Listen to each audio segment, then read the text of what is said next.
아시리아의 후예들.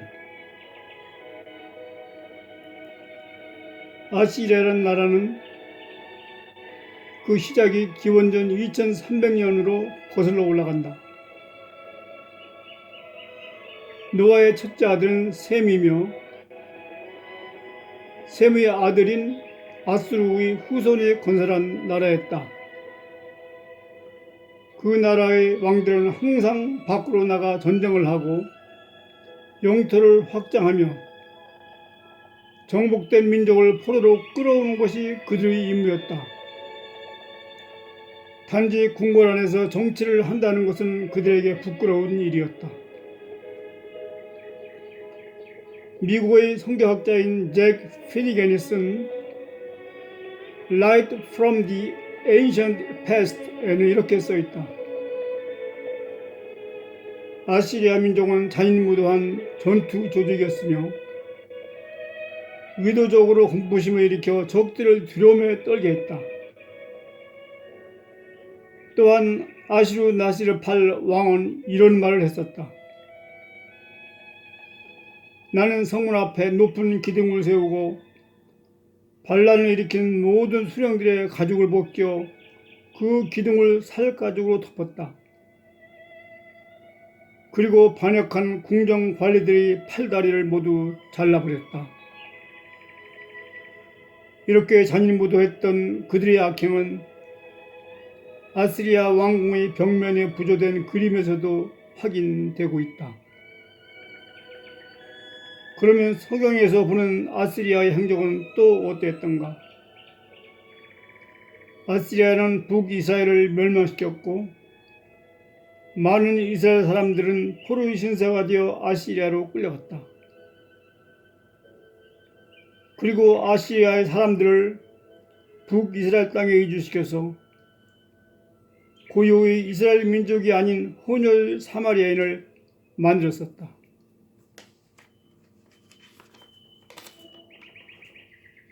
그러면 현재 독일 사람들은 어떤 사람들이며 또 어디에서 이주해온 민족일까? 고대의 역사와 성경은 그들에 대해서 잘 알려주고 있다. 독일에서 가장 오래된 도시는 트리에르다. 그 도시에 초석을 놓고 개척을 시작한 사람은 트레베타였으며 그는 아시리아의 왕 니누스의 아들이었고 그 시기는 로마가 건국되기 1300년 전으로 보고 있다.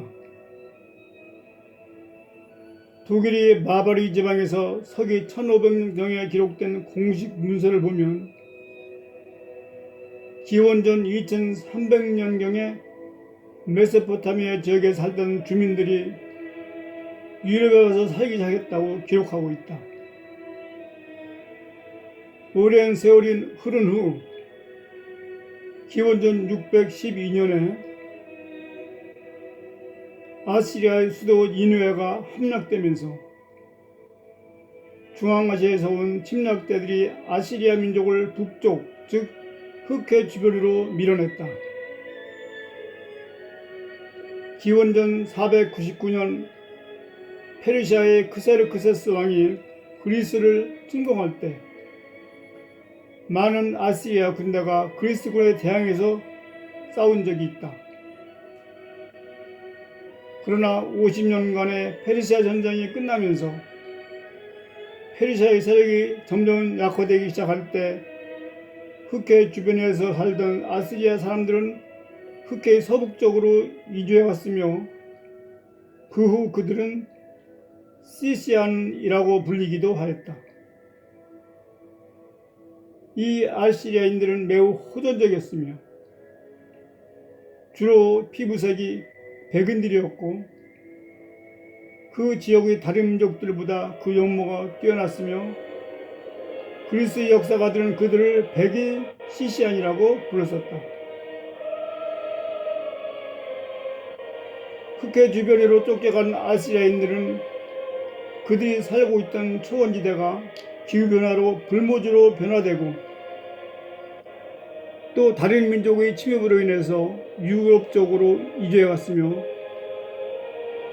역사가들은 이들을 게르만 피플이라고 불렀었다.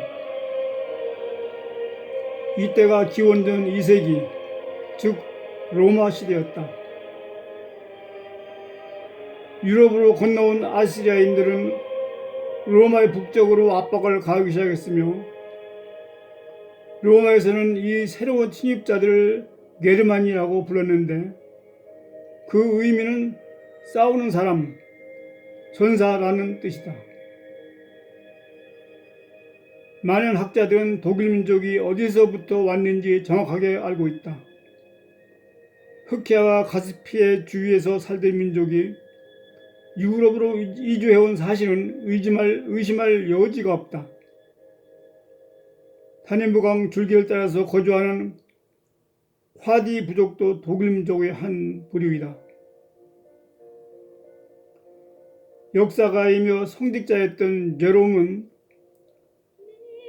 4세기 중엽에 살면서 사방에서 로마로 침공해 들어오는 민족들을 직접 보고 들었으며 그 침략자들은 반달족, 화디족, 사르마티안 등으로 불렸는데 이들은 모두가 아시리아를 구성했던 민족이었다. 결론적으로 말하면 의심할 여지도 없이 지금의 독일인은 현대판 아시리아인이라는 사실이다. 독일인 스스로도 그렇게 인정하고 있으며 과거 로마의 학자들도 게르만족은 아시리아인들이라고 말했었다. 독일인과 과거의 아시리아인들은 그 외면에서도 공통점이 많다. 모두가 호전적이며 예술적인 면에서도 비슷한 특성이 나타난다. 무엇보다도 믿지 않을 수 없는 것은 성경에 나타난 예언이다. 그것은 오늘날 오직 한 국가만이 아시리아에 관련된 성경적 예언을 충족시킬 수 있으며 그 국가가 바로 신성 로마 제국의 정신을 이어온 독일이라는 사실이다. 그러면 이제부터 전후의 독일을 살펴보자. 그들은 2차 대전을 시작하면서 이미 패전한 1차 대전과 마찬가지로 또다시 패전하게 될 것을 처음부터 예견하였었다. 나치는 패전의 길에 접어들면서 3차 대전을 염두에 두고 지하로 잠복했다. 그 나치 세력이 지금 유럽의 잠재 세력으로 자라가고 있는 것이다. 전후 70년이 지난 지금 국제정세를 분석하는 많은 학자들은 독일이 산업계, 정계 및 군배에 잠재해 있는 나치 세력의 계획을 자세하게 발표하고 있다. 현재 전후의 독일 지도자들은 모두가 나치 정부에 협조하지 않았다고 손을 긋고 있지만 2차 대전 당시에 표면에 나타나지 않았던 수많은 나치 당원들이 전후의 독일을 이끌어가고 있는 것이 지금의 현실이다. 1944년 8월 10일, 그러니까 독일이 패망하기 1년 전에 독일 정부의 강요들은 폭스바겐, 크룹 철강회사, 라이메르 군수공장, 그리고 다른 대기업 총수들과 함께 비밀 회의를 진행했었다. 이때의 비밀 회동의 내용이 1999년에 세상에 다음과 같이 알려졌다. 이제부터 우리 독일의 기업들은 각성해야 한다. 우리는 군사적으로는 이길 수 없다. 전후에는 우리가 무역전쟁을 준비해야 한다. 각 기업체는 애국의 회사들과 제휴해서 동맹을 맺어야 한다. 이러한 일들은 다른 나라의 의심을 사지 않도록 각자가 개별적으로 추진해야 한다. 이러한 모임이 있은 후 작은 기업들은 대기업으로 통폐하였으며 이제 나치 당원들은 모두가 지하로 숨어야 한다고 서로 얘기한 사실이 폭로되고 있다. 패전 후 독일의 대부분의 도시는 거의 완전히 폐허가 되었으며 살아있는 사람들의 대부분은 거리에나 들판에서 잠을 자고 굶주리는 사람들이 도시 길거리를 헤매고 다녔다. 2차 대전은 거꾸로 독일을 폐허로 만들어 놓은 것이다. 세계 지도자들은 이 부도덕한 독일이 결코 다시는 일어서지 못할 것이라고 확신했다. 전쟁이 끝난 후 루즈벨트 대통령과 처칠 수상은 독일이 다시는 세계의 평화를 유린하지 못하도록 하기 위해서 독일의 군사력과 나치를 완전히 파괴하는 것이 그들이 변함없는 목표라고 천명하였었다. 그러나 미국은 민주국가이며 기독교 국가이다. 미국은 마샬 플랜을 계획하고 실천하면서 독일을 포함한 유럽을 전쟁의 폐허에서 다시 일으켜 세우는 데 큰 공헌을 하였다. 그런데 전후의 독일은 믿기 어려울 정도로 급속히 재건되었다. 현명한 사람들은 독일의 나치 정신이 사라지지 않았으며 단지 지하로 숨어있을 뿐이다라고 믿고 있다. 연합국은 독일인들에게 그들 스스로가 나치 정신을 버리라고 요구했지만 그러나 히틀러 치하의 나치 정부 시절에 근무했던 공무원, 학교교사, 법조인, 그리고 기업체 간부들은 거의 반 이상이 복직하였으니 그들 모두가 나치 정신을 버렸다고 볼 수가 있겠는가. 현재 많은 교회들이 수십 년 동안 독일이 다시 유럽연합 즉 EU에서 주도적인 역할을 하는 것이 굉장히 위험하다고 그 우려를 표명하고 있다. 1989년 11월 9일에 베를린 장벽이 무너지고 1990년 10월 3일에 동서독이 하나로 통일될 때 이를 가장 두려워하는 나라는 영국이었다. 영국의 마가렛 대처 수상은 러시아로 달려가서 브레즈네프 수상을 만났다. 안 됩니다. 독일이 다시 강력한 국가로 되는 길은 막아야 합니다. 그러나 브레즈네프 수상은 이렇게 대답할 뿐이었다. 나에게 힘이 없는데 어쩌겠소. 사실 러시아의 경제는 어려웠고 다시 부강해진 서독으로부터 여러 가지 면에서 경제적인 도움을 받고 있던 처지였다. 1995년 대처 수상은 이렇게 말했다. 당신들은 독일을 유럽 안에 못 박아두는 것이 아닙니다. 오히려 새롭게 부상하는 통일된 독일에 유럽을 주어버린 것입니다. 결국 당신들이 원하는 대로 되어가지 않을 것입니다. 또한 다른 나라를 지배하고자 하는 것이 독일 국민의 특성이라는 것을 알아야 합니다. 세계는 역사가 다시 반복되는 것을 보고 있다. 독일의 재부상은 어떻게 저지될 수 있을까? 예수 그리스도의 재림만을 기다리고 있어야 하는 건가? 독일의 재부상을 경고하는 윈스턴 처칠은 독일과 그 군부를 메뚜기 떼라고 불렀다. 선지자 나훔은 이렇게 경고했었다. 내가 내 상인들의 수를 하늘의 별처럼 많게 하였으나 메뚜기 떼처럼 다 날아가 버리고 말았다.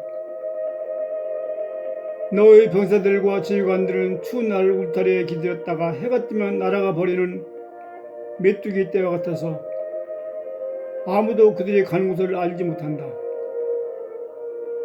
이것은 아시리아의 망국에 붙이는 조가였다.